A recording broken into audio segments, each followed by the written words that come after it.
Baik, selamat sahabat bagi kita semua.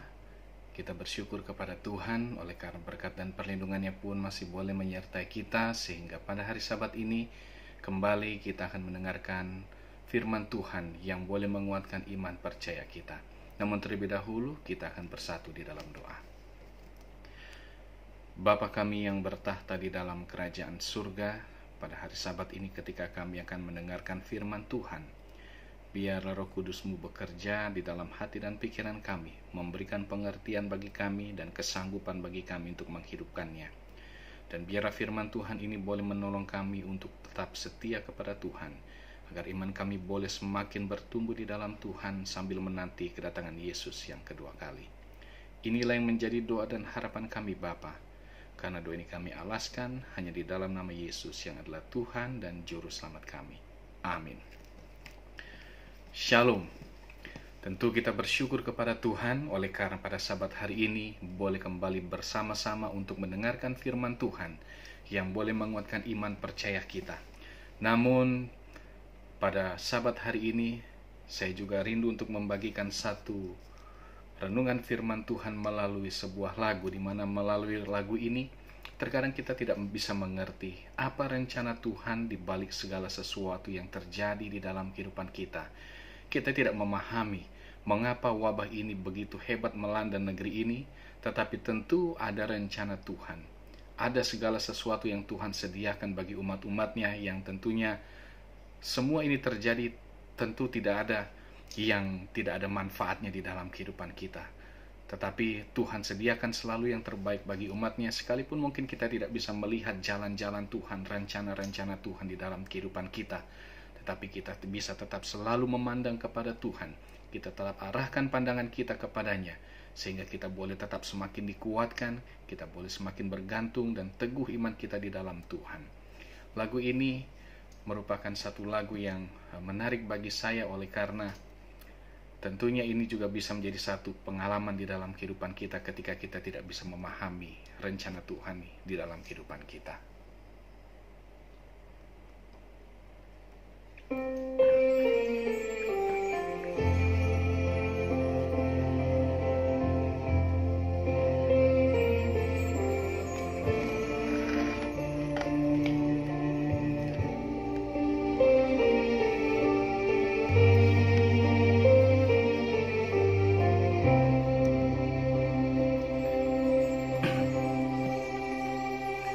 Ku sadar tak semua dapat aku miliki di dalam hidupku, hatiku percaya rancanganmu bagiku adalah yang terbaik. Walau ku tak dapat melihat semua rencanamu Tuhan, namun hatiku tetap memandang padamu. Kau tuntun langkahku, walau ku tak dapat berharap atas kenyataan hidupku, namun hatiku tetap memandang padamu. Kau ada untukku. Walau ku tak dapat melihat semua rencanamu Tuhan, namun hatiku tetap memandang padamu. Kau tuntun langkahku, walau ku tak dapat berharap atas kenyataan hidupku, namun hatiku tetap memandang padamu, Kau ada untukku.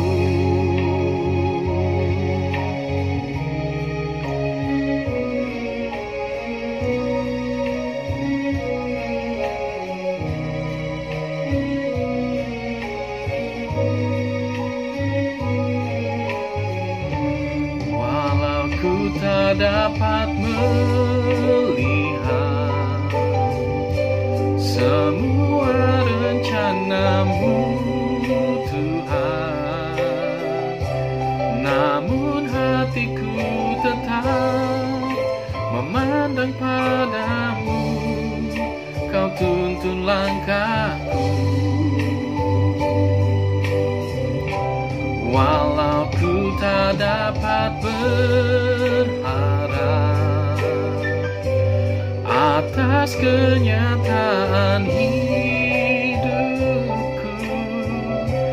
namun hatiku tetap memandang padamu, Kau ada untukku. Namun hatiku tetap memandang padamu,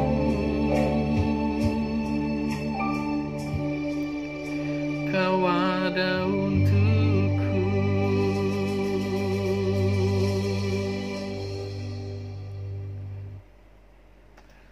Tentu kita percaya bahwa Tuhan selalu ada bagi kita. Dia selalu bersama-sama dengan kita. Sekalipun mungkin situasi kita tidak bisa memahami apa rencana Tuhan, apa maksud Tuhan yang terjadi di dalam kehidupan kita.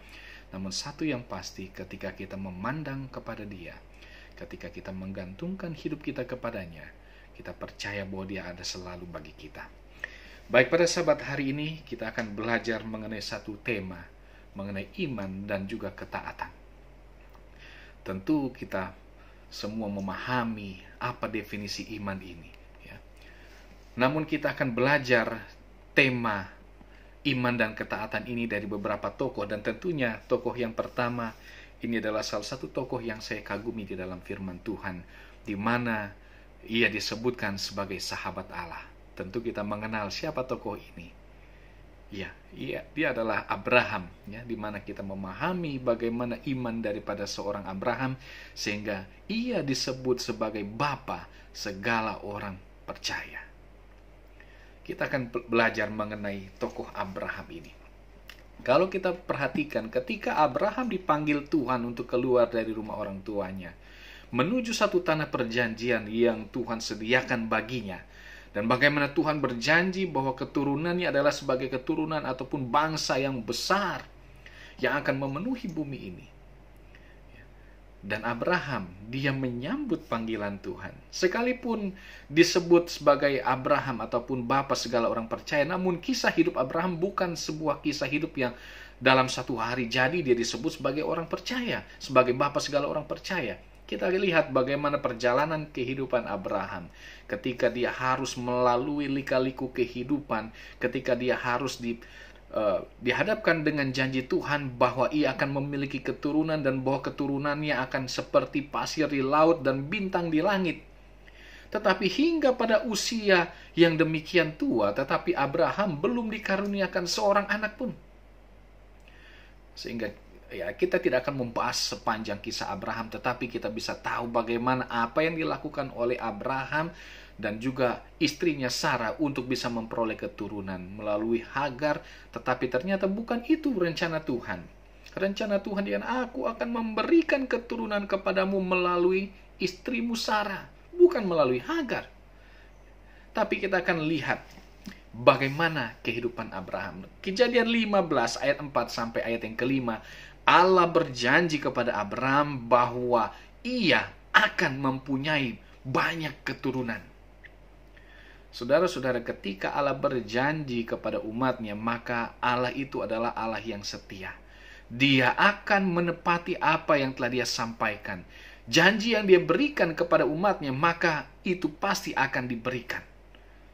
Sehingga ketika Abraham menerima janji Tuhan bahwa keturunannya akan banyak, meliputi daripada bumi ini, banyak sekali seperti pasir di laut dan juga bintang di langit, maka Abraham percaya. Dia percaya bahwa Tuhan akan memberikannya. Walaupun cukup ada beberapa waktu lamanya, janji itu belum terrealisasi. Sehingga kita bisa melihat di dalam Kejadian pasal yang ke-17 dikatakan ketika Abraham berumur 99 tahun, maka Tuhan menampakkan diri kepada Abraham dan berfirman kepadanya, "Akulah Allah yang Maha Kuasa. Hiduplah di hadapanku dengan tidak bercelah. Aku akan mengadakan perjanjian antara aku dan engkau, dan aku akan membuat engkau sangat banyak." Lalu sujudlah Abraham, dan Allah berfirman kepadanya, "Dari pihakku inilah perjanjianku dengan engkau. Engkau akan menjadi bapa sejumlah besar bangsa. Karena itu namamu bukan lagi Abraham, melainkan Abraham. Karena engkau telah kutetapkan menjadi bapa sejumlah besar bangsa. Dan aku akan membuat engkau beranak cucu sangat banyak. Engkau akan kubuat menjadi bangsa-bangsa, dan daripadamu akan berasal raja-raja." Perhatikan. Inilah janji yang Tuhan berikan kepada Abraham. Tetapi di dalam ayat yang pertama dikatakan ketika Abraham berusia 99 tahun. Ini 1 tahun sebelum kelahiran akan Ishak. Tetapi kita boleh melihat usia 99 tahun, apakah masih bisa menghasilkan anak? Mungkin untuk bagi seorang laki-laki dia masih bisa memberikan keturunan. Kalau dia masih kuat, dia masih sanggup memberikan keturunan. Tetapi jangan lupa istrinya Sarah. Sudah umur 89 tahun Sarah ini. Sehingga apakah ada seorang perempuan yang umurnya sudah tua bisa melahirkan? Mungkin dalam usia 50-60 tahun perempuan sudah mulai ada yang menopause, sudah bisa menghasilkan keturunan lagi. Tetapi Sarah usia 89 tahun, maka ketika Tuhan berfirman kepada Abraham, ketika Sarah mendengar, dia tertawa, bagaimana mungkin saya yang sudah usia seperti ini, yang sudah lanjut usia, bisa melahirkan? Kalaupun bisa hamil, tetapi apakah sanggup melahirkan? Sementara yang masih muda saja susah payah untuk melahirkan, apalagi yang sudah berumur. Sehingga dia tertawa. Tidak mungkin sepertinya bisa melahirkan. Tetapi bagi Tuhan tidak ada yang mustahil. Bila mana bagi manusia mustahil, tetapi tidak ada yang mustahil bagi Tuhan. Kita lanjut. Kejadian pasal yang ke-21 dikatakan Tuhan memperhatikan Sarah seperti yang difirmankannya, dan Tuhan melakukan kepada Sarah seperti yang dijanjikannya. Maka mengandunglah Sarah. Lalu ia melahirkan anak laki-laki bagi Abraham dalam masa tuanya, pada waktu yang telah ditetapkan sesuai dengan firman Allah kepadanya. Abraham menamai anak yang baru lahir itu Ishak, yang dilahirkan Sarah baginya. Adapun Abraham berusia 100 tahun ketika Ishak anaknya lahir baginya. Pada ayat yang ke-6 dikatakan, "Berkatalah Sarah, Allah telah membuat aku tertawa, dan setiap orang yang mendengarnya akan tertawa karena aku." Bagaimana mungkin seorang perempuan yang usia lanjut, usia 90 tahun sanggup melahirkan? Lagi katanya, siapakah tadinya yang akan mengatakan kepada Abraham, Sarah menyusui anak? Namun aku telah melahirkan seorang anak laki-laki baginya pada masa tuanya. Ketika pertama Tuhan berjanji, Kejadian pasal 15, Allah menjanjikan keturunan kepada Abraham. Kemudian diulangi lagi pada pasal yang ke-17, Allah mengadakan perjanjian dengan Abraham bahwa ia akan mengaruniakan Abraham seorang anak laki-laki dan membuat keturunannya menjadi satu bangsa yang besar. Sepertinya hal itu satu hal yang mustahil, tetapi Tuhan genapi. Ketika dia berjanji, dia akan menepati janjinya. Tentu ini merupakan satu kabar baik bagi Abraham dan Sarah, bahwa janji Tuhan bahwa mereka akan jadi bangsa yang besar boleh terjadi. Tetapi ketika pada Kejadian pasal yang ke-22, kita buka Alkitab kita, dikatakan setelah semuanya itu Allah mencoba Abraham. Ia berfirman kepadanya, "Abraham." Lalu sahutnya, "Iya Tuhan." Ayat yang kedua, firman-Nya, ambillah anakmu yang tunggal itu, yang engkau kasihi, yakni Ishak, pergilah ke tanah Moria dan persembahkan dia sebagai korban bakaran pada salah satu gunung yang akan kukatakan kepadamu. Bila mana mungkin ini disampaikan kepada kita para orang tua yang memiliki anak tunggal, ataupun yang memiliki anak laki-laki satu-satunya. Kemudian Tuhan perintahkan, hei, kamu pergi, bawa anakmu itu, persembahkan dia bagiku. Nanti akan kutunjuk sebuah gunung di satu gunung sana, nanti persembahkan dia bagiku. Apa respon kita sebagai para orang tua yang hanya memiliki anak tunggal ataupun anak laki-laki hanya satu-satunya? Mungkin kita akan berpikir, apa rencana Tuhan? Apa maksud Tuhan? Kok harus dipersembahkan? Katanya dia akan menjadikan aku bangsa yang besar. Ini dalam usia lanjut cuma dapat satu anak, kemudian Tuhan masih suruh minta untuk dipersembahkan. Lalu bagaimana dikatakan aku bisa menjadi satu bangsa yang besar kalau anak satu-satunya harus dipersembahkan? Ini dengan susah payah didapat, sekarang diminta untuk dipersembahkan. Tetapi Abraham percaya kepada Tuhan. Dia punya iman kepada Tuhan. Kalau Tuhan minta, maka dia akan sediakan lagi. Ayat yang ketiga dikatakan, keesokan harinya, pagi-pagi, bangunlah Abraham. Ia memasang pelana keledainya dan memanggil 2 orang bujangnya beserta Ishak anaknya. Ia membelah juga kayu untuk korban bakaran itu, lalu berangkatlah ia dan pergi ke tempat yang dikatakan Allah kepadanya. Inilah iman Abraham. Iman itu dimulai di sana. Ketika pada hari ketiga Abraham melayangkan pandangnya, kelihatanlah kepadanya tempat itu dari jauh. Kata Abraham kepada kedua bujangnya itu, tinggallah kamu di sini dan keledai ini. Aku beserta anakku ini akan pergi ke sana. Kami akan sembahyang, sesudah itu kami kembali kepadamu. Dikatakan, lalu Abraham mengambil kayu untuk korban bakaran itu dan memikulnya ke atas bahu Ishak anaknya. Sedang di tangannya dibawanya api dan pisau. Demikianlah keduanya berjalan bersama-sama. Ditinggalkan bujangnya oleh karena Abraham tahu Ishak ini adalah anak kesayangan, anak satu-satunya dari Sarah. Sehingga kalau ketika Abraham akan mempersembahkan Ishak di mezbah korban bakaran itu, dia bisa saja berpikir bahwa kedua bujangnya ini pasti akan berusaha menahan dia supaya tidak mempersembahkan Ishak. Sehingga ditinggalkan kedua bujangnya ini. Aku dan anakku akan pergi untuk sembahyang. Dan setelah kami selesai, kami akan kembali.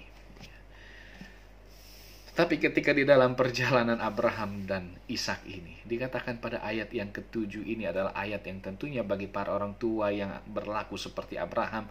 Pertanyaan ini begitu, mungkin di hati kita begitu sakit rasanya kita rasakan. Lalu berkatalah Ishak kepada Abraham ayahnya, Bapa. Kemudian sahut Abraham, ya anakku. Bertanyalah ia Ishak ini, di sini sudah ada api dan kayu, tetapi di manakah anak domba untuk korban bakaran itu? Ketika pertanyaan ini disampaikan kepada Abraham, hati ini rasanya sakit mau menjawab, engkaulah korban itu. Engkaulah yang akan dipersembahkan kepada Tuhan. Susah mulut ini sepertinya mau mengatakan itu, sehingga dikatakan, sahut Abraham, Allah akan menyediakan anak domba untuk korban bakaran baginya, anakku. Demikianlah keduanya berjalan bersama-sama. Sampailah mereka ke tempat yang dikatakan Allah kepadanya. Lalu Abraham mendirikan mezbah di situ. Disusunnyalah kayu, diikatnya Ishak, anaknya itu, dan diletakkannya di mezbah di atas kayu api. Nah, ini satu pelajaran yang menarik juga. Bagaimana Abraham dia mendidik sungguh-sungguh anaknya ini, sehingga ketika dia mau dipersembahkan, diikat, tenaga Ishak ini tentu lebih besar daripada Abraham, karena ketika Ishak lahir saja usianya Abraham sudah 100 tahun. Apalagi ini Ishak masih muda, tentu dia akan lebih punya tenaga lebih besar daripada ayahnya ini Abraham yang sudah lanjut usia. Tetapi bagaimana Abraham betul-betul dapat mendidik anaknya sehingga Ishak dia tidak melawan. Ketika diikat, dia tidak melawan. Ketika ditaruh di atas mezbah, Ishak tidak melawan. Bahkan ayat yang ke-10, sesudah itu Abraham mengulurkan tangannya, lalu mengambil pisau untuk menyembelih anaknya. Ya, ketika sudah mau disembelih, Ishak pun tidak melawan. Tetapi ayat yang ke-11 dikatakan firman Tuhan, tetapi berserulah malaikat Tuhan dari langit kepadanya, Abraham, Abraham. Sahutnya, ya Tuhan. Lalu ia berfirman, jangan bunuh anak itu dan jangan kau apa-apakan dia.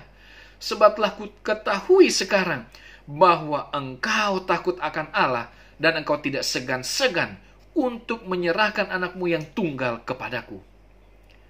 Lalu Abraham menoleh dan melihat seekor domba jantan di belakangnya yang tanduknya tersangkut dalam belukar.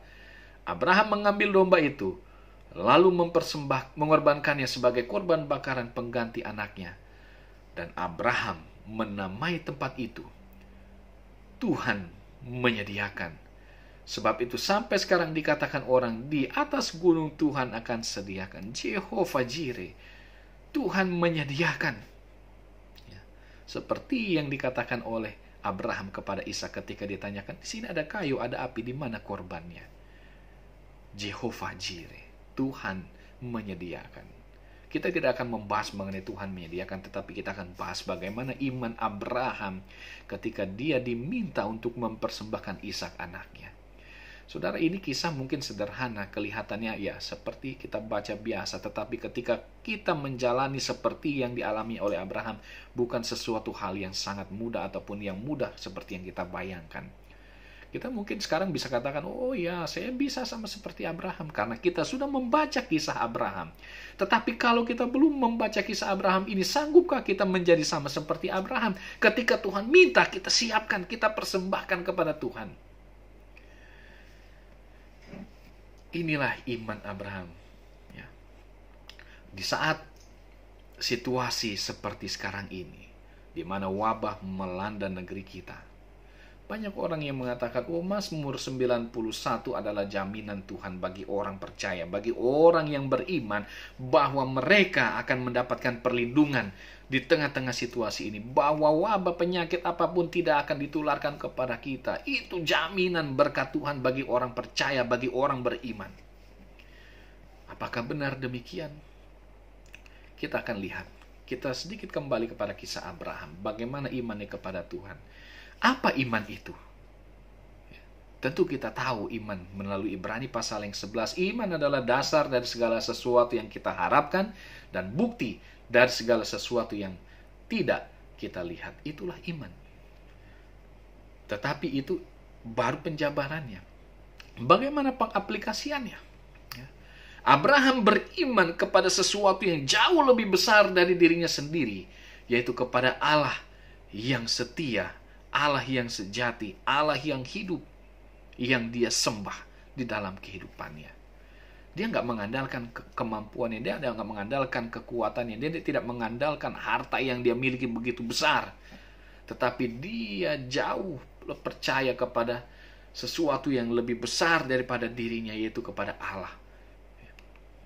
Yakobus pasal yang kedua dikatakan, demikianlah juga halnya dengan iman.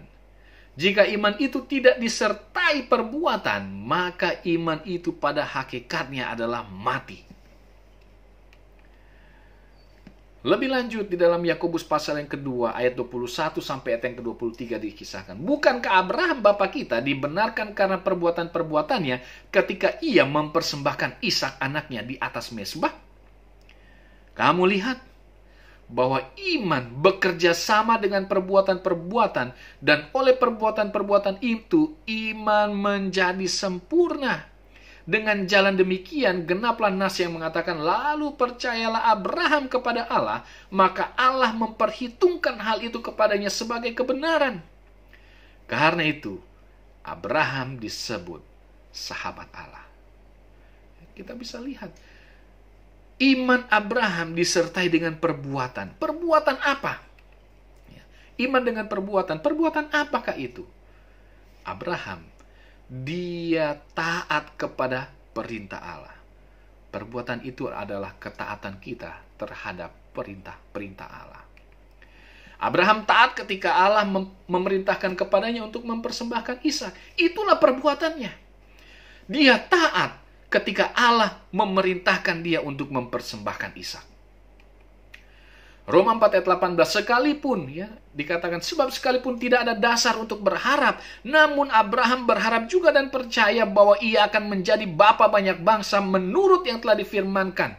Demikianlah banyaknya nanti keturunanmu. Dia percaya, sekalipun Ishak anak satu-satunya harus dipersembahkan kepada Tuhan, dia percaya ketika Tuhan berjanji dia akan menjadikan Abraham sebagai satu bangsa yang besar, maka hal itu pasti akan terjadi dengan cara apapun yang tidak bisa dibayangkan oleh Abraham. Kalaupun Tuhan ambil Ishak, dia sediakan yang lain. Tetapi kita bisa melihat bahwa ternyata tidak seperti itu. Bahwa Tuhan menjadikan Abraham menjadi satu bangsa yang besar melalui Ishak. Bagaimana iman Abraham diperhitungkan sebagai kebenaran di hadapan Tuhan. Ya, Roma 4 ayat 22 maka dikatakan, karena hal itu diperhitungkan kepadanya sebagai kebenaran. Kita akan lihat iman disertai perbuatan ataupun iman dengan ketaatan. Contoh yang lain adalah seorang pelacur. Ketika bangsa Israel keluar dari tanah Mesir, mereka harus melewati kota Yeriko, ya, akan menduduki kota Yeriko. Tetapi kota ini adalah satu kota yang besar dengan benteng ataupun dengan tembok yang kokoh. Sehingga ketika diiring pengintai, ya, mereka diselamatkan oleh Rahab ini. Sehingga kalau kita buka ya, di dalam Yosua pasal 1 dan Yosua pasal 2, ketika pengintai ini telah diselamatkan oleh Rahab, Rahab juga dia percaya terhadap Allah daripada orang Israel ini. Sehingga dia juga berharap bahwa dia bersama dengan keluarganya boleh juga diselamatkan. Ketika bangsa Israel akan menaklukkan kota Yeriko, dia percaya bahwa kota itu pasti akan ditaklukkan. Sehingga dia meminta jaminan keselamatan. Itu makanya pengintai itu katakan dalam Yosua pasal yang kedua, sesungguhnya apabila kami memasuki negeri ini, haruslah tali dari benang kirmisi ini kau ikatkan pada jendela tempat engkau menurunkan kami, dan ayahmu serta ibumu, saudara-saudaramu, serta seluruh kaum keluargamu kau kumpulkan di rumahmu. Setiap orang yang keluar nanti dari pintu rumahmu harus sendiri menanggung akibatnya kalau darahnya tertumpah, dan kami tidak bersalah. Tetapi siapapun juga yang ada di dalam rumahmu, jika ada orang yang menciderainya, kamilah yang menanggung akibat pertumpahan darahnya.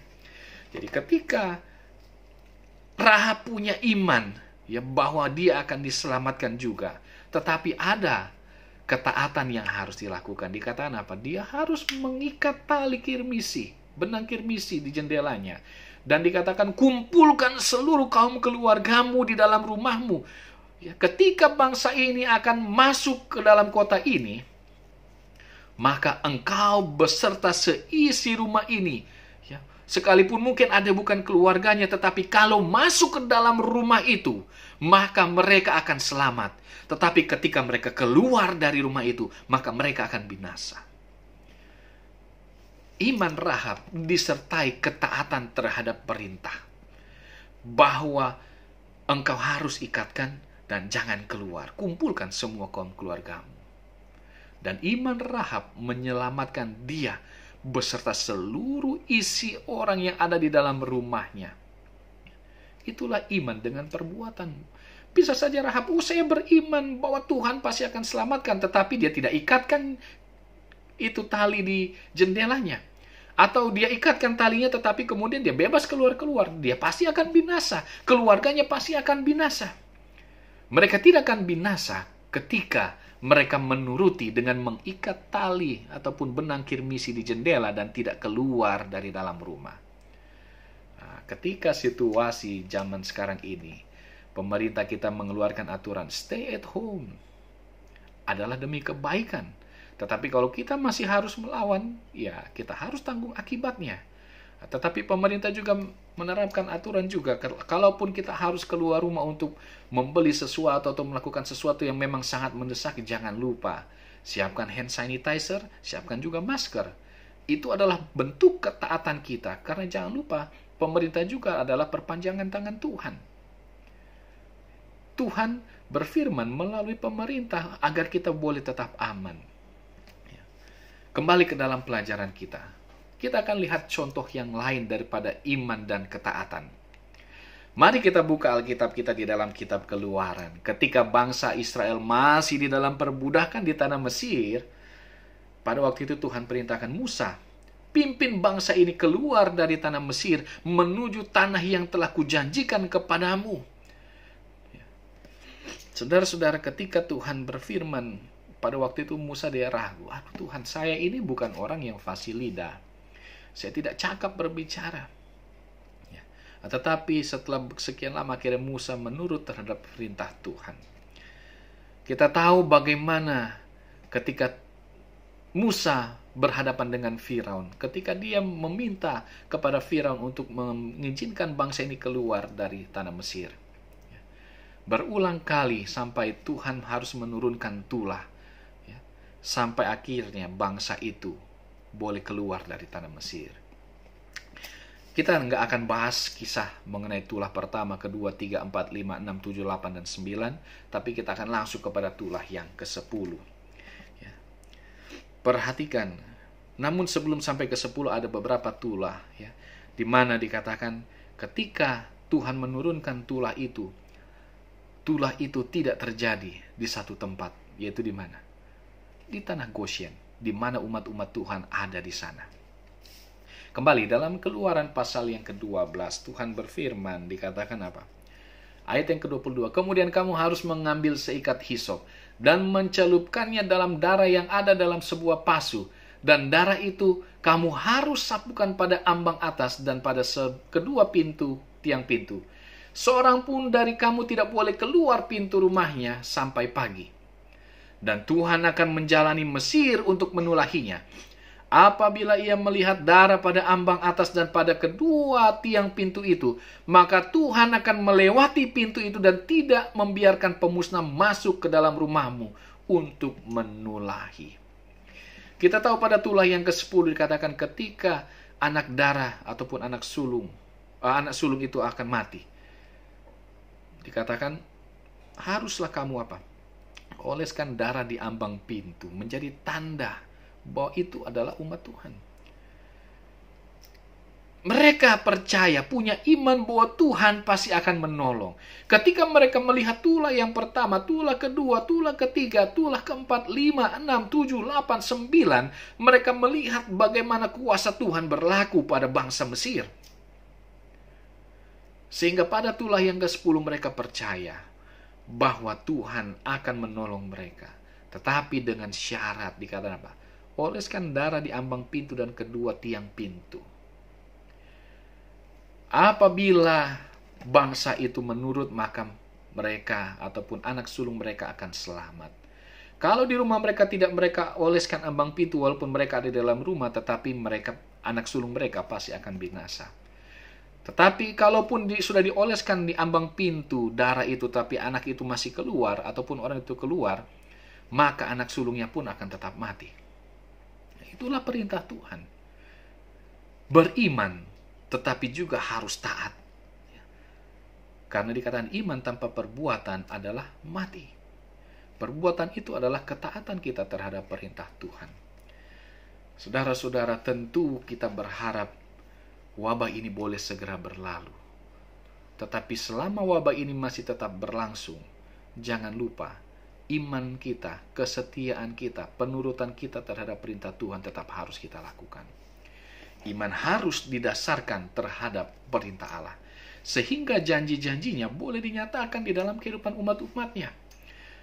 Sekalipun mungkin kita tidak bisa pahami, seperti lagu tadi, kita tidak paham apa rencana Tuhan, maksud Tuhan, tetapi ketika kita tetap memandang kepada Tuhan, tetap beriman dan taat kepada Tuhan, yakin bahwa Tuhan akan senantiasa ada di dalam kehidupan kita.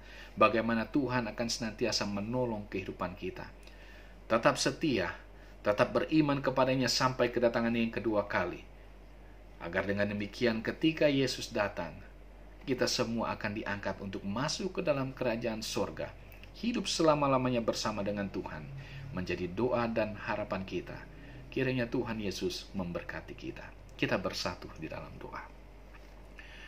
Bapa kami yang bertahta di dalam kerajaan surga, pada Sabat hari ini ketika kami telah mempelajari satu pelajaran mengenai firman Tuhan, di mana iman dan ketaatan kami itu boleh membuat kami menjadi umat-umat Tuhan yang dibenarkan. Oleh karena itu Tuhan, belajar dari pengalaman hamba-Mu Abraham, belajar juga dari pengalaman Rahab, belajar juga dari pengalaman umat-umat Tuhan bangsa Israel ketika mereka akan keluar dari tanah Mesir. Dan masih banyak lagi pelajaran-pelajaran dalam firman Tuhan, dalam Alkitab yang boleh menguatkan iman percaya kami sambil kami juga tetap taat di dalam melakukan perintah-perintah Tuhan. Tolong kami Tuhan untuk menjadi umat-umat Tuhan yang tidak suka untuk melawan, tetapi kami sedia menjadi umat-umat Tuhan yang menurut akan perkataan-perkataan Tuhan. Agar dengan demikian kehidupan kami berserta dengan keluarga-keluarga kami boleh tetap terjaga aman di dalam perlindungan dan di dalam naungan Tuhan. Bersama-sama dengan kami Tuhan sepanjang hari Sabat ini, biar kami boleh menikmati hari Sabat Tuhan ini dengan penuh sukacita, juga melalui berkat-berkat Sabat yang Tuhan sudah sediakan di dalam kehidupan kami. Ke dalam tangan-Mu Tuhan kami serahkan segenap kehidupan kami. Inilah yang menjadi doa dan pengharapan kami.